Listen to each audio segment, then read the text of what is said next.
Restaurant કે હોટલનું પણ ભૂલી જશો. જો આ રીત પ્રમાણે એકવાર ગ્રેવી તૈયાર કરીને કાજુ કરી સબ્જી બનાવી લીધી તો વારંવાર તૈયાર કરશો. એકદમ ક્રીમી સાથે થીક ગ્રેવી તૈયાર કરવા માટે પેનમાં 2 મોટી ચમચી તેલ ઉમેરીએ. તેલ ગરમ થાય એટલે સૂકા મસાલામાં તમાલપત્ર, તજનો ટુકડો, કાળા મરી, 1 નંગ બાદિયા સાથે 1 નંગ કાળી એલચી. કાળી એલચી ન હોય તો લીલી એલચી પણ ઉમેરી શકો છો. સાથે લવિંગ ઉમેરીને સૂકા મસાલાને તેલમાં સાતળી લઈએ. સૂકા મસાલાને તેલમાં સાતળવાથી તેની ફ્લેવર ગ્રેવીમાં એકદમ સરસ આવે છે. મસાલા બરાબર સતળાઈ ગયા છે. હવે 1 ઇંચ આદુનો ટુકડો, 4 થી 5 લસણની કળી અને 2 લીલી મરચી ઉમેરી છે. લસણ, આદુ, મરચાંને પણ તેલમાં સાતળી લઈશું. લસણ ઉપર હલકું કોટિંગ આવી ગયું છે તો હવે 4 મીડિયમ સાઇઝની ડુંગળીને ઊભી સ્લાઇસમાં સુધારીને ઉમેરીએ. ગેસની ફ્લેમ મીડિયમ રાખવાની છે. ડુંગળીનો હલકો કલર ચેન્જ થાય ત્યાં સુધી થવા દઈએ. લગભગ 2 મિનિટ જેવું થઈ ગયું છે અને ડુંગળીનો કલર પહેલાં કરતાં ચેન્જ થઈ ગયો છે. અહીંયા આપણે ડુંગળીને બ્રાઉન નથી કરવાની. ડુંગળી ટ્રાન્સપરન્ટ થાય એટલે એ સમયે આપણે ટમેટાં ઉમેરી દઈશું. 2 મીડિયમ સાઇઝના ટમેટાં લીધા છે. ટમેટાના પણ રફલી પીસ કરીને ઉમેરવાના. સાથે 4 થી 5 નંગ જેટલા કાજુ ઉમેરીએ. અહીંયા આપણે 2 નંગ ટમેટાં અને 4 નંગ ડુંગળી લીધી છે. ડુંગળી વધારે માત્રામાં લેવાની છે અને ડુંગળી કરતાં અડધું આપણે ટમેટાનું માપ રાખવાનું છે. મીડિયમ ગેસની ફ્લેમ ઉપર 2 મિનિટ માટે ટમેટાને સાતળી લીધા છે. ટમેટાં હલકા સોફ્ટ થાય એટલે અડધો કપ ગરમ પાણી ઉમેરીએ અને બધી વસ્તુને બરાબર મિક્સ કરી લઈએ. હવે બધી વસ્તુ એકદમ સોફ્ટ થાય ત્યાં સુધી થવા દઈશું. મીડિયમ ગેસની ફ્લેમ ઉપર 3 થી 4 મિનિટ માટે કૂક થવા દઈએ. તો ઢાંકણ ઢાંકીને કૂક થવા દઈશું. લગભગ 3 મિનિટ જેવું થઈ ગયું છે અને આ રીતે ટમેટાને મેશ કરીએ તો એકદમ સારી રીતે મેશ થઈ જાય છે. ગ્રેવી માટેનું મિશ્રણ રેડી થઈ ગયું છે. તો હવે ગેસની ફ્લેમ બંધ કરી દઈશું અને સૂકા મસાલા બધા કાઢી લેવાના અને આ મિશ્રણને આપણે એકદમ ઠંડુ થવા દઈશું. ત્યાં સુધીમાં આપણે કાજુ સાતળી લઈએ. કાજુને સાતળતી વખતે ઘી અથવા બટરનો ઉપયોગ કરવો. તેનાથી એકદમ સરસ ફ્લેવર આવે છે. હવે 1/4 કપ જેટલા અથવા તો 100 ગ્રામ જેટલા કાજુ ઉમેરીએ. કાજુને મીડિયમ ગેસની ફ્લેમ ઉપર હલકો કલર ચેન્જ થાય ત્યાં સુધી સાતળી લઈશું. કાજુનો હલકો કલર ચેન્જ થઈ ગયો છે તો હવે ગેસની ફ્લેમ બંધ કરી દઈશું. કાજુને ઝારાની મદદથી એક પ્લેટમાં કાઢી લઈશું. ત્યાં સુધીમાં મિશ્રણ પણ ઠંડુ થઈ ગયું છે. મિક્સર જારમાં ઉમેરી દઈએ. પાણી ઉમેર્યા વગર એકદમ સ્મૂથ પેસ્ટ તૈયાર કરી લઈશું. ગ્રેવી આપણી તૈયાર છે. હવે પેનમાં 2 મોટી ચમચી જેટલું તેલ ઉમેરીએ. તેલનું પ્રમાણ થોડું વધારે રાખવાનું છે. ગ્રેવીવાળા શાકમાં તેલનું પ્રમાણ ચડિયાતું હોય છે. સાથે બારીક સુધારેલું લસણ ઉમેરીએ. કાજુ કરીમાં લસણનું પ્રમાણ થોડું વધારે રાખવું. તેનાથી એકદમ સરસ ટેસ્ટ આવે છે. લસણનો હલકો કલર ચેન્જ થાય ત્યાં સુધી સાતળી લઈશું જેથી લસણની ફ્લેવર ગ્રેવીમાં એકદમ સરસ આવે. હવે ગેસની ફ્લેમ બંધ કરી દેવાની.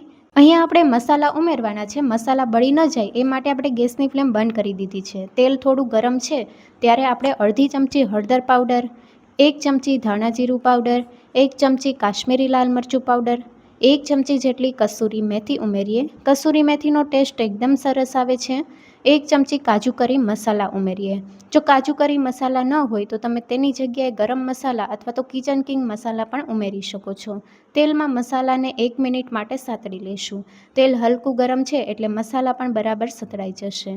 હવે મસાલા બળી ન જાય એ માટે આપણે 1/4 કપ જેટલું પાણી ઉમેરીએ અને બધી વસ્તુને બરાબર મિક્સ કરી લઈએ. હવે ગેસની ફ્લેમ ચાલુ કરી દેવાની છે. મીડિયમ ગેસની ફ્લેમ ઉપર મસાલાને 1 મિનિટ માટે સાતળી લઈએ.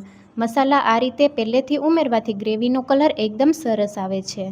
1 મિનિટ પછી મસાલા સતળાઈ ગયા છે. ઉપરથી તેલ પણ છૂટું પડવા લાગ્યું છે. હવે તૈયાર કરેલી પેસ્ટ ઉમેરી દઈએ અને બરાબર મિક્સ કરી લઈએ.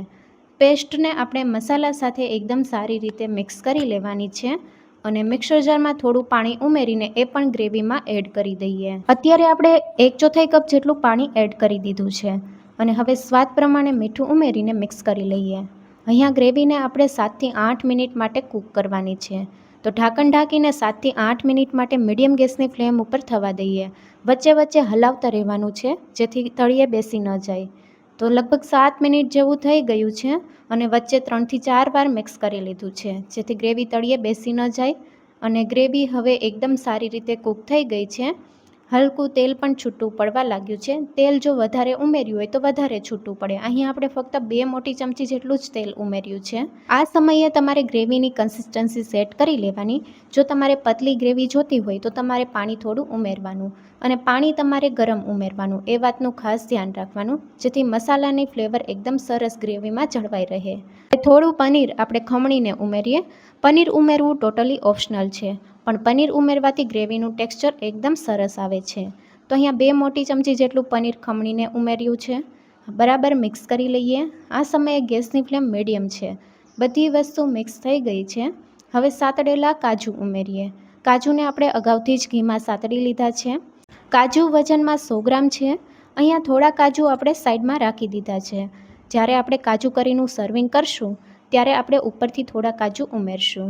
કાજુને પણ ગ્રેવી સાથે બરાબર મિક્સ કરી લઈએ. હવે એકદમ ક્રીમી ગ્રેવી બનાવવા માટે 2 ચમચી મલાઈ ઉમેરીએ. તમે મલાઈની જગ્યાએ ફ્રેશ ક્રીમ પણ ઉમેરી શકો છો. મલાઈને આપણે ફેટીને પછી શાકમાં એડ કરવાની છે. મલાઈ પણ બરાબર મિક્સ કરી લીધી છે. હવે ઢાંકણ ઢાંકીને મીડિયમ ગેસની ફ્લેમ ઉપર ફક્ત 2 મિનિટ માટે થવા દઈએ. 2 મિનિટ જેવું થઈ ગયું છે અને ઉપરથી તેલ પણ છૂટું પડવા લાગ્યું છે. ઉપરથી કોથમીરના પાન ઉમેરીએ. કાજુ કરી તૈયાર છે. કાજુ કરી આપણે સર્વ કરવાનું હોય ત્યારે જ ગ્રેવીમાં કાજુ એડ કરવાના છે, નહીં તો કાજુ એકદમ સોફ્ટ થઈ જશે. કાજુ કરીને સર્વિંગ પ્લેટમાં સર્વ કરીએ. ઉપરથી કાજુ અને ખમણેલું પનીર ઉમેરીએ.